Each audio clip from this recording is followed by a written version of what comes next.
Tales from the car again, I see. I'm in my car again. It's lunch break, so I decided to record this video in this terrible, horrible car lighting. But y'all, that's the best I can do. I'm at work, so just gotta go.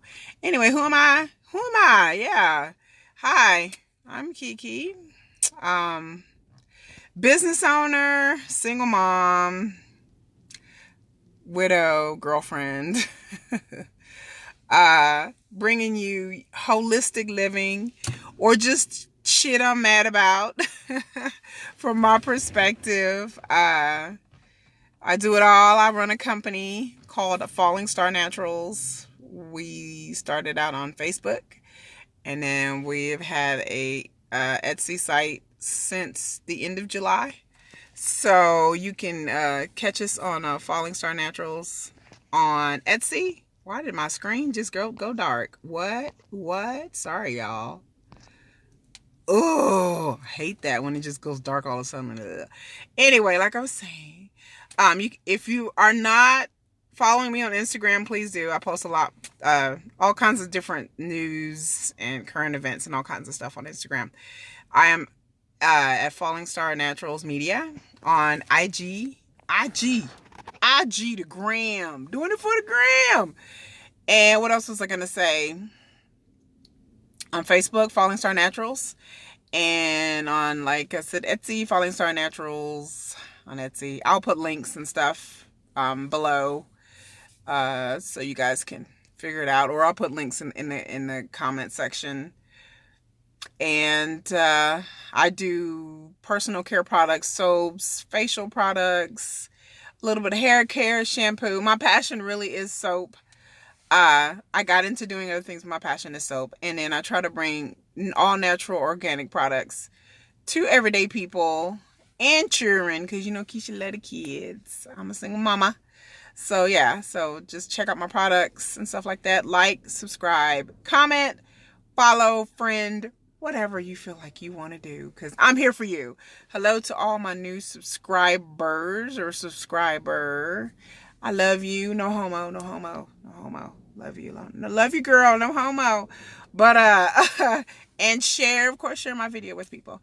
Today, we're going to talk about, I'm going to give you a unique perspective. A lot of you guys have been following the Amber Geiger, Botham Jean. Now Joshua Brown has been added to the list. The case, the criminal case, the social case, whatever you want to call it in the news. If you've been living underneath a rock somewhere, let me give you a little breakdown. Amber Geiger was a Dallas police officer, young lady, Caucasian lady, and she lived in these apartment complex in Dallas. And it's one of these boutique style apartment complexes, not one of the ones where the stairs are outside. Everything's, which I have to say is unique to Dallas. We don't have a lot of those high-rise apartments like you see in New York, like I see on Power, where you have an elevator. We don't have a lot of those here. Most of our apartment complexes are not the what I call boutique style, because I'm in the hotel industry. So we know it is boutique style, but a lot of ours are just like, our apartment complex are like the La Quinta Inns or whatever. You just got the stairs and whatever. So let me say that first. Well, she went to the wrong apartment, allegedly, supposedly. That's what they've said, that she went to the wrong apartment. She saw the door was cracked a little bit. She pushed open the door, and then she shot this young man, thinking that he broke into her apartment. And she realized, oh my God, this is not my apartment, which I can tell you people have lived not in those apartments, but in apartments like that. I've done that living in the stairs apartments. I've went to the wrong building before. So I went to apartment 322 instead of 422. But because they looked so similar and looked all alike, that I was at the door, and then I wasn't looking at no welcome mat or nothing. I was just, I was distracted by my phone. It was late at night. I was sleepy and I was tired. And yes, I had my key out, trying to put my key into these people's door, and it was the wrong apartment. Thank God, nobody shot me or anything happened. But then I looked up and realized, okay, this is the wrong number. I swear to God, I was at the right building, but I wasn't. So it has happened. Especially when you get off on the wrong floor or whatever, it has happened. So There's a real possibility. I also have to say, I don't know any of these people. I don't know Amber Geiger, Botham Jean, Joshua Brown. I don't know any of these people, but I do live in the Dallas area. There's been certain things that have been reported about Dallas and about our area by people who don't even live here. So I guess I'm here to try to clear up some of these myths and the stuff that people putting on my city. I live in the suburbs, but I work in Dallas. I've lived all different areas of Dallas. I've lived in far North Dallas, Dallas Central, Carrollton, Richardson, Plano. I've lived all over Dallas. I've been here for 20 years. What I can say about the Amber Geiger, Botham Jean case, first of all, I love a good conspiracy like anybody else. I have really different ideas about government and government involvement. And anytime you involve some kind of government agency, I throw a side eye to the government or anything like that. So yeah, it's not like I'm like, I don't believe in conspiracy theory. Yes, there are things that have happened in our history and even down to this day that don't make sense. Jeffrey Epstein. But but I acknowledge that certain things that don't make sense in the beginning, as time goes on, people learn the truth and then they're like, oh, okay. So there you go. The Amber Geiger case, the way I stand on it is, I think the truth is something in the middle. Now, when this case first broke, there's a picture that you can find. People said it got scrubbed from the internet. I guess people weren't searching hard enough. But if you go into certain Facebook groups and certain local things here, there was a picture of Botham Jean, who was the victim, Amber Geiger, and another white lady in a picture. And it was at some kind of event. I don't know if it had something to do with the apartment complex. I don't remember what it was, but it was at some kind of event. Because, I mean, if you live in the same apartment complex, you live in that same area, I mean, if you run in the same circles, I mean, I've took plenty of pictures with people, either through my job or just through my kids. I may not particularly know this person, or I may live down the street from this person, but just because I take a picture with you and I put my arm around you doesn't mean I know you. So when this whole issue came out with Botham Jean and Amber Geiger, I don't know how the rumor got started that I guess because of that picture, people were saying that they knew each other and then it was some kind of lover's tiff. Let me speak to you on my opinion. It makes no sense for them to pull his text messages and her text messages and her calls. If they had known each other, they would have found something. I mean, that's just, it is what it is.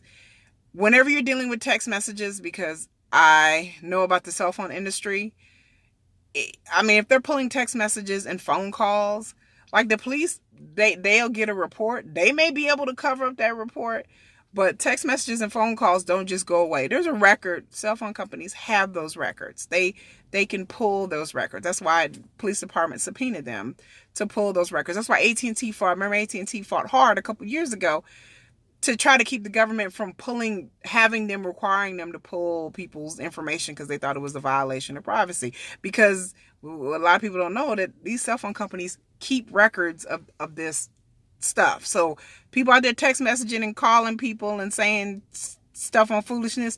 If y'all think y'all text messages is safe and that you deleted is gone, no. They'll everybody know. Don't think your text messages are gone. If the government wanted to pull them or a law enforcement agency wanted to pull them, they'll pull them. It don't matter. So you can say crazy stuff you want to in your text, they're gonna find them. But I think that they would have a more case for premeditated murder if she knew him. If it was some kind of lover's trial, I honestly believe she would have got 25 years to life. It wouldn't have been a tragic accident. It would have been her upset in an intent to kill. She was texting her lover, which was her partner, who was a married dude. She was trying to get her some. She was sexting and everything like that. And yes, there's no indication that they knew each other other than maybe a passing or just here and there, whatever. So, no, I don't believe they knew each other. No, I don't believe a lover's quarrel or a lover's tiff, because his family would have came out and said something. And the fact that some people, lights out, everybody. Some people are saying that, implying that his family is complicit in this and something like that. I guess we're going to do it in the dark. And somehow that his family is, they're covering up for this. That's that's just insane. God said, "Light, let there be light," and there is. Damn it, there's light.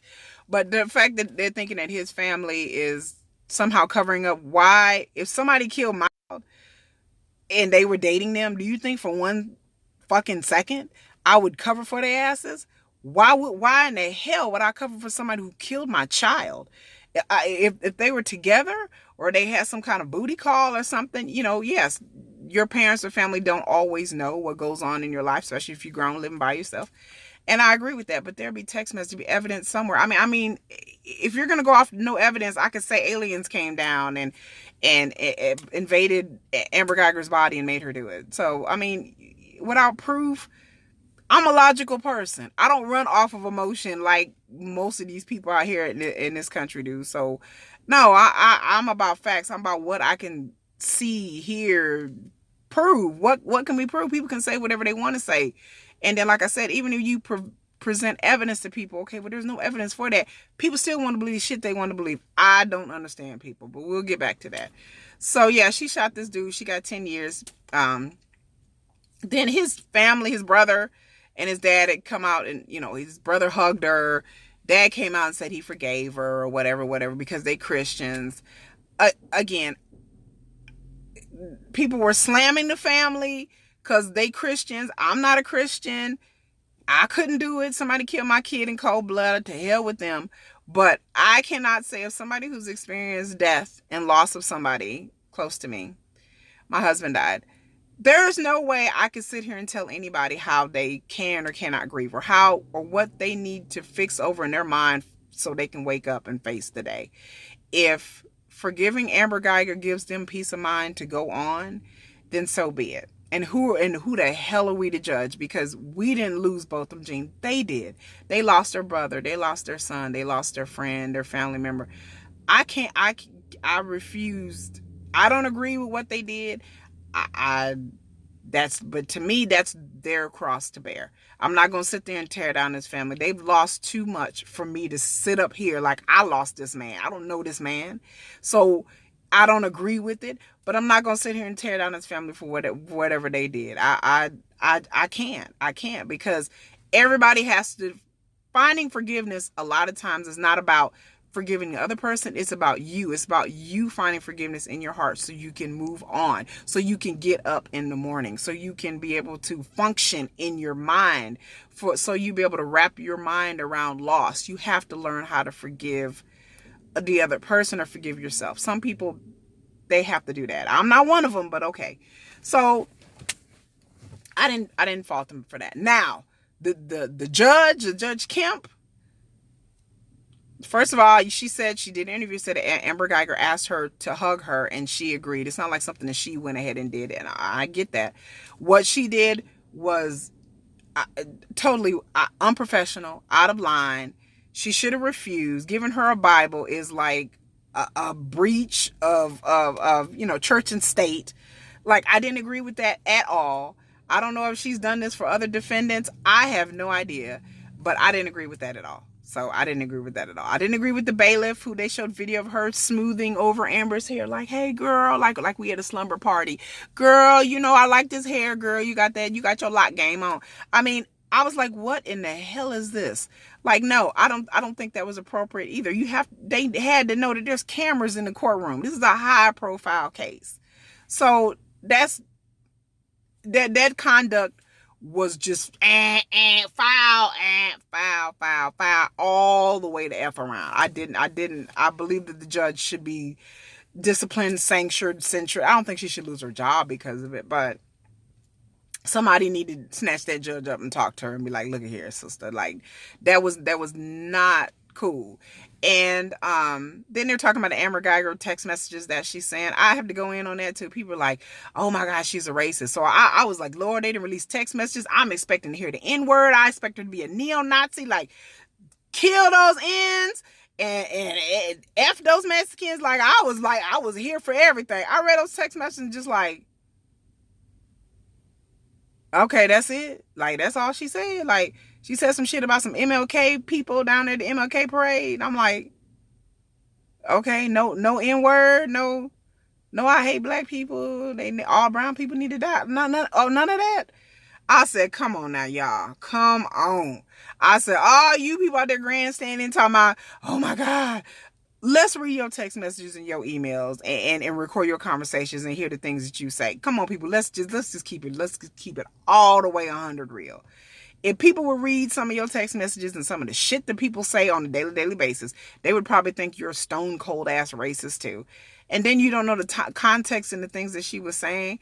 I know I'm sarcastic. I have a very sarcastic, biting, blue. I work blue all the time. Sense of humor. I got a nasty sense of humor. Nobody wants to look at my text messages. Y'all want to see them pictures. Y'all don't want to see none of that. Like, that's private things that you say to your family and friends. Nobody needs that kind of microscope in their lives. Like I said, for what consider they pulled stuff, it was pretty tame. What the stuff that I read, I don't think she's some card carrying racist or anything. I think she just, if they didn't argue ahead of time, because I think she opened the door. What are you doing here? Oh my God, blah, blah, blah. Something to that effect was said, and she shot and killed. I don't believe she just opened the door and shot. I believe some words or something was exchanged, like the testimony, which we're getting into the testimony of Joshua Brown. This young man testified. And then a couple of days ago, he was found, not really found, but he was shot and killed in an apartment complex in Dallas. Again, the wild speculation just... It kills me. Because to me, there are some things that need to be, like, they came out with the Laquan McDaniel case in Chicago, where the officer shot him and he was obviously mentally ill, and they tried to lie to say he was coming at them with a knife, and they lit this young man up. I think he was like 18, 19 years old. And it turns out they were hiding evidence and da-da-da. That I get, okay? But Joshua Brown death, it turns out that, like, these three dudes, he apparently Joshua Brown was a dope dealer. I'm not saying he was a big dope dealer. Like, I ain't even saying he was Nino Brown or nothing, but apparently he was selling little drugs, little weed, whatever, da-da-da-da-da. Now, whether weed should be legal or illegal, that's a whole nother argument. But in the state of Texas, yeah, it's illegal. Like, they don't play. This ain't California. This ain't Colorado. This ain't New York. This ain't Florida. We don't have the laws where you just get caught with some weed. If it's below a certain amount, you may get a cool ass officer that'll let you go if you got a joint in your ashtray or whatever. But then you get some officer that within their full jurisdiction of the law to handcuff your ass and take your ass to jail. Okay? Because in Texas, in other states too, it's very illegal here. They will slap you with a possession charge in a minute here. So regardless of whether marijuana should be legal or illegal, that's neither here or there. I think Texas in the South is very conservative here. Marijuana should be legalized, just for the safety and the sanity of people. But that's a whole nother argument. But apparently, like, there was video came out. I haven't seen the video of Joshua with drug paraphernalia in California and stuff like that. I don't care about that. I don't care that he sold weed. Like, I mean, I don't care that he sold weed or didn't sell weed. Either way, he didn't deserve to die. Now, people, because, the dope game is bullshit. He died on some bullshit. If it was over drugs, he died on some bullshit. Like, or maybe, the dudes were trying to rip him off and take his money and take his drugs. Who knows? Or they argued over the price. It'll come out sooner or later, because one of the dudes, apparently Joshua Brown, shot in the abdomen. Some people saying he got shot in the chest. No, he got shot in the stomach. So yes, the guy lived. Then two other dudes were on the run. They caught one of the other dudes and they looking for the other dude. Now, my point is, like, to me, there's a lot of rumor where the police shot him. Look, I'm gonna tell y'all right now, if the police want to get you, they would have got him before he testified. I would think, in my opinion. If you're gonna get got, you're gonna get got. Okay, before testifying. That's number one. Number two, if the government gonna get got you, it's gonna be a tragic car accident, a overdose, suicide, or a combination of all three. Or a murder, suicide. It's going to be a combination of one of the other. I don't think the police in Dallas is dumb enough to have a witness drag him back from California, because he left Texas with the California, drag him back here and threaten him to testify just for these three dudes to what? What, they going to pay some three dudes to sit in jail? One of them to get shot? Three dudes to sit in jail for what? Like, pay some dudes to kill him after the fact. Like, I just, the logic in that, it just, I'm like, people, can you make it make sense? Like, it doesn't make any sense. And just like the same thing, I put parallels to Nipsey Hussle. Not saying that Joshua Brown was Nipsey Hussle, but when Nipsey got shot, people were like, oh, it's because of Dr. Sebi and because of this and because he was trying to rebuild his community. I'm like, nah, he probably just got shot by some ninjas from the block. And lo and behold, ding, ding, ding, ding, Keisha was right. He got shot by some hating ass dude from the block. Tekashi said to Tekashi 6ix9ine, oh, it's a grand conspiracy. Oh my God, he's an agent. Nah, he got whooped on. They stole from him, and then it turned out a whole bunch of other people are snitching besides Tekashi. So, because this is what people do. I'm like, y'all, this is what people do. People snitch on each other in organized crime. Ding, ding, ding. And once again, watch my videos. I was right. The same thing, Joshua Brown situation. I said, whoa, this don't make no sense. So I sat back and way back. I said, well, we'll see if they catch these dudes. We'll see if whoever shot him get caught. And lo and behold, ding, ding, ding, he got caught. Like, I've heard some of the most asinine arguments. People watched a 2 or 3 minute clip of Joshua testifying, and he's an upstanding man. He seems like a nice young man. He was going to school. Da da da. I'm like, people, do you know him? Like, are you? I don't know you in Pennsylvania. Do you know him? No, you don't. Do you know his family? No. You see a 2-3 minute clip and automatically he's an upstanding person. He don't seem like a dope dealer. What does a dope dealer look like to you? Cause to be honest with you, I didn't know some dope dealers that you would be like, who is they? And then some people like, well, he had a job. What the hell does that mean? I know people who have jobs who deal drugs. If you on my Instagram, you'll read my past and my life story. I've never dealt drugs. I've never done drugs. I've never been incarcerated. But I know people. I've dated people. I date people who have been incarcerated before. So the idea that you can't work and then also do your little little woo on the side, that was stupid. Then people like, why would they come from Louisiana to buy drugs? I almost fell on the motherfucking floor, y'all. I was like, really? I'm like, dude, do you know how many people are locked up for transporting drugs from the East Coast to the West Coast, from the South to the North? I'm like, so y'all just think there's a grower like off of 635 in Dallas somewhere? Like, there are people who grow, of course, distribute and grow marijuana. There's not a marijuana grower on every corner. Like, how do you think they get the drugs here? Somebody has to transport those drugs either from somewhere, either out of the country or out of the state, or from Houston to Dallas. That's just an example. But I'm like, there are plenty of people who are locked up. I have friends that were locked up for transporting drugs from Texas to Florida. Like, I mean, I'm like, y'all watch way too much TV. But yes, there are people who set up to go pick up drugs, and then they pick up a large amount of drugs and they drop off the drugs on the way back to where they came from. So it's not all about transport. It's distribution and all of that. How I know that? I watch a lot of documentaries and I watch a lot of Lockup.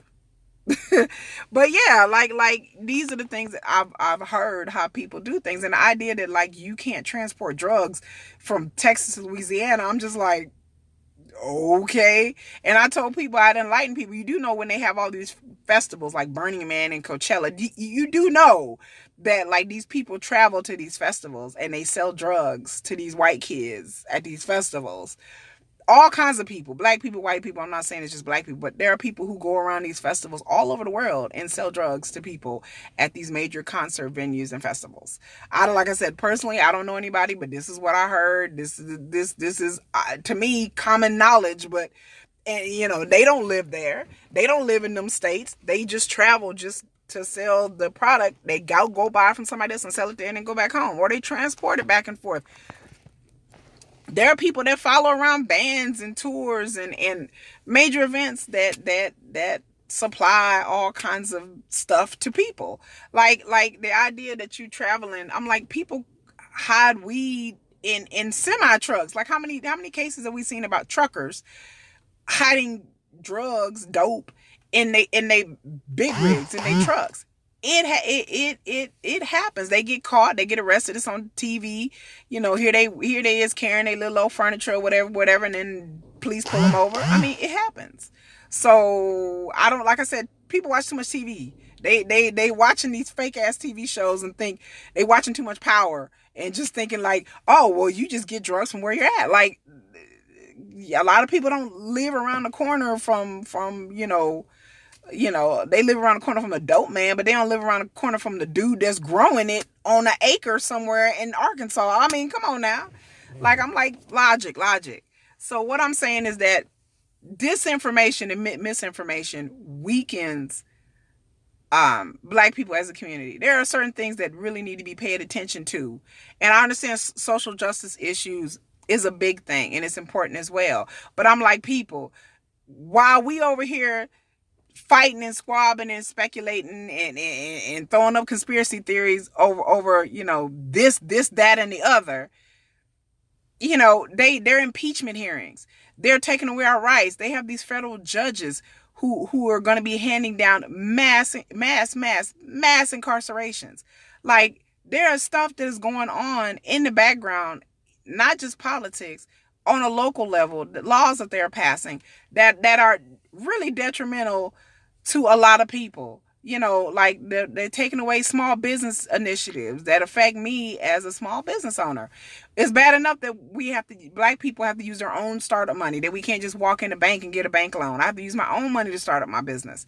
It's all about generational wealth. It's about providing a foundation for education. I can't educate my children if I'm scratching and surviving, like, it's hard to do. I don't, like, we all have a part to play in all of this, and I just wish that people would understand that. And like I said, if you on my Instagram, you will see about the report that they got about the Russians posing as Black people, posting things to inflame on boards and to spread disinformation and to inflame people and try to get voters to get disenfranchised and not vote, going on Facebook groups and videos and Snapchats and Instagrams to white people and commenting on certain things, posing as Black people with fake profiles as Black people, and inciting racial tension in this country. So I tell people, be careful where you get your information from. If you read it on somebody's Twitter, that is not news. That is not information. If you heard it from because 10 people are saying the same thing on a comment board does not make it true. You can go in there and try to Google it yourself. Find out the truth yourself. Do not believe, just take people's Twitter and Snapchat and Instagram as face value. Like, oh, this is... Make sure them people, they posting something that they leaving links. I try to leave links whenever I post something. I screenshot, leave links. A lot of things that people say is just their opinion, and people run wild with it as fact or truth. And it's not fact. And it's not truth. There are people out there that have a concerted effort to put certain things in our media for certain reasons. Like, recently in the media, I give another example about the hair thing, about the little boy in Texas that, the school, he was about 4 or 5 years old, was requiring him to cut his hair, that he couldn't have his hair on his shoulder. People got all up in arms. And next thing you know, like wildfire, you see more stories about dress code and hair. And a lot of these school districts have had the same rules about dress code on the books for years. Some of these schools, yes, they were wrong for just changing it within like this school year or last school year. But a lot in Texas, I live in a conservative state. And a lot of the school district, including my kid's school district, have rules about boys cannot hair their hair long. They don't care if they have dreadlocks, if you white, Black, Hispanic, cultural, whatever. They don't care. These books have been on the books for a long time. It's not like something they just made just for Black folks. They put this shit out there back in the 80s. And a lot of people have that mindset where they don't like dreads. They don't like men with long hair, regardless of what race that they are. They like a more clean cut, old school, a lot of the old school cats, Black people and white people. It's just not white people out here, y'all, that don't like dreads and tattoos and all that stuff. There's plenty of Black folks who don't like that shit either. So but I just wonder, like, who is presenting this narrative like, oh, it's an attack on Black hair? Really? I'm like, okay. Right. Okay. Who is pushing this narrative? Why are these stories in the news all of a sudden? You just have to question the motivation of who are putting out these stories and why. A lot of this stuff that is put out, a lot of the stuff that is picked up is there to divide us as a people, as Black people, as Americans. They're trying to make things that seem more racist than what it is. They trying to divide people. It's a divide and conquer mentality in this country. They're trying to disenfranchise Black people. They're trying to not get minorities to vote. These Russian people targeted Latinos and Latino groups and immigration. They wrote all kinds of stuff. So like I said, you have to throw a side eye to some of these things that you read online, and some of these things are common and about. And then you see a profile picture of a Black person, but you don't really know if that person really is Black. You don't know if this person's an agent, a bot, a white supremacist, whoever it could be. Just be on guard on what you read. And like the Jussie Smollett situation, when all that shit came out, I was like, that story didn't sound right. It didn't sound right. But then, like I said, there's just a lot of knee-jerk reaction in the Black community. And I tell people just to be warned and be armed, and arm yourself with doing your own research, your own truth. And, get media from many variety of sources. And like I tell people, social media, it shouldn't even be media. Social media should just be social. Because really, it's just water cooler bullshit. It's just people sitting around going, well, I heard such and such. Well, I heard such and such. Well, I heard such. I don't care what you heard or who didn't hear. I want to know. Let me go in here and research it for myself. And a lot of people, unfortunately, we live in a society where a lot of people get their news based on gossip blogs, YouTube gossip sites, entertainment writers who aren't really journalists. I'm a journalism student and I'm a business student. So I'm telling you, the dissemination of information in our society is sad. Like it is so sad that people have turned into sheep. And so I just tell people, all my subscribers, just be forewarned and forearmed. Don't be so quick to knee jerk and act with emotionalism and, well, yeah, those white people did, because I tell you, they wolves come in all forms, y'all. Wolves come in all forms out there. There are people who intentionally and then unintentionally mislead you, but look things up for yourself, and don't be easily misled by people's bullshit, and don't be knee-jerk reaction, because it diminishes our credibility when shit do pop off that do sound crazy, that is a conspiracy. It just it weakens our position, like, oh, well, Black people are superstitious and Black people see conspiracies everywhere and Black people overly emotional. We're not a monolith. We come from different backgrounds and different experiences. But I see why people, you're diminishing and weakening your own point when there's so many knee-jerk reactions. I think that there should be like, okay, let's see what happens. Let's see what happens. Then we'll go into, okay, well, this doesn't sound right. That doesn't sound right. Let the information come out. 2-3 days after Joshua Brown got killed. Okay, that is not enough time for anything. So I just, people, be forearmed and forewarned in this day of social media, which I work with and I vibe with and I rock with, because I run a business and it's good for business. But the underbelly, the ugliness of social media, the misinformation, the meanness, how evil people are. People say rude ass thing to people all the time. There's no sense of civility. And people wonder why our society, like, people are selfish and self-centered. And we we all are selfish and self-centered, or why people are so apathetic about helping other people or doing things for other people, is because we bred a society that thrives off of discord. We bred a society that thrives off of negativity, that thrives off of hate, that thrives off of division, that thrives off of these people at the top and these people at the bottom. So, just be foreign. You have to sometimes I have to arm myself mentally to be able not to absorb all the negativity that is on the internet and pass it on to my friends, my children, my work, my other work, my business. Like, I just have to understand that, we live in a great big world, and there are a lot of people out there, and you can't see things in terms of black and white and in this way and that way, because there's always gray. There's gray areas to almost anything in any experience. So I just say, people, keep ever vigilant, my brothers and sisters.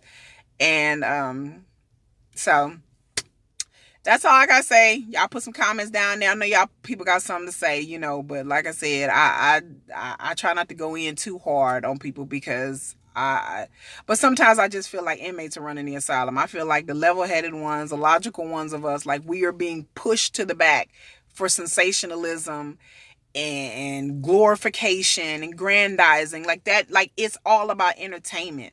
It's all about keeping people interested. It's not really about hardcore truth. It's like people don't want truth. People don't want to face sometimes what's in their face. And I just have a hard time with that because I'm a truth person. I'm like, even if it's something I don't want to hear, it's going to hurt me. I'd rather have you tell me a truth than lie to me. Like, just don't lie to me. Like, you may be like, I hate you, you stupid, you ugly. Okay, but at least I know where you stand. At least I know the truth. So I say, people out there, seek truth. Like, above all things, seek truth and seek logic. Learn to think and absorb things. And that comes with time and maturity and, you know, just life experiences have taught me that. So y'all have a nice day. I gotta go back to work. I'm late. Y'all gonna have me talking about, oh my God, y'all, oh my God, I'm fired. No, but I gotta go back to work. So y'all have a great, wonderful day. Peace.